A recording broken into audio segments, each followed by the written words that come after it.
Coach, looked like just a tale of two halves. I mean, first half offense struggled, defense was good, and the second half is the opposite. I guess just from your perspective, what happened? Well, their offense is very explosive. I mean, if anybody knows anything about football and you follow any stats, you see that they put up points and they put up a lot of yards. So, we knew going in that big receiver was going to be a task. 6'5" guy, and we got a little bit of a shootout. But our offense, came to play in the second half, and we did some good things. And we did some good things on defense too. It's just they got back in the game, and the last drive was tough. And I don't know. I mean, of course, I'm a defensive back coach, so I don't know what else to tell a DB.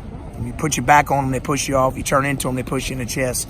I don't know how you're supposed to defend the receiver no more. And, it's kind of one of the biggest missed calls in college football today is offensive pass interference. Every year the league comes in and talks about, that's the most missed call, but they never correct it. And I don't know what to tell my corner no more.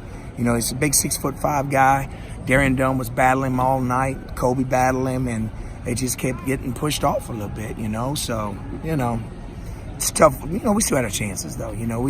We end up having a field goal at the end of the first overtime, and we got it blocked, and we had our chances, man. On their last drive, of course, to tie it up, we missed a couple of sacks, and I don't know. It was a collective effort why we were in the game and why we lost, from coaching the players to everything. It's a hard one to swallow because I really think the kids played their butts off. They played extremely hard. They never quit and went all the way down to the end, so. For, I guess, just how difficult is it for you that it seemed like this year you just haven't been able to get that one game where all three phases play complete? Like it's usually one or two phases play and then the other one doesn't. So just how frustrating has that been? Well, it was different both halves. Mm-hmm. I don't know. I don't know what to say. We did what we had to do to be in the game. Offensively, the first half, we didn't do anything. Defensively, we played outstanding. Knowing we're going against a good offense, And then the second half, they kind of got going on offense, but our offense got going. So I don't think we had any letdowns anywhere. It just became to a lot of one-on-one matchups, and they made some plays. Extra the field goal at the end hurt when we didn't get it. They blocked it, but had a lot of people go down. Of course, BJ wasn't in at the end of the game, and we had some more injuries up front, D-line, but we were battling. Our kids battled, I'll tell you that much. I know it's not the outcome that people wanted, but it wasn't from the lack of fight from our players. James, he came in late in the second half, mm-hmm. and, probably had his best performance second quarter. Mm-hmm. Yeah.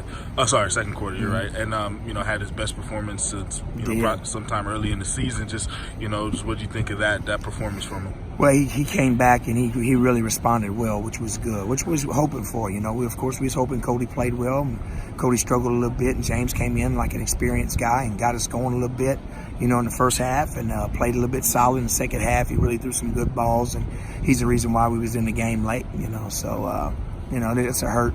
Got a bunch of hurt players in there. I really feel for them because they did enough to win the game, but just didn't happen our way tonight.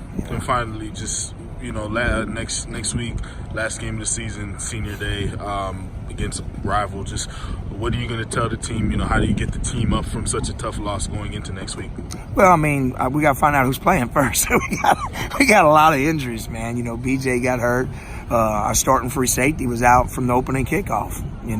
Von Burris, he didn't play the entire game, so we had a guy that's been battling a hamstring. Gabe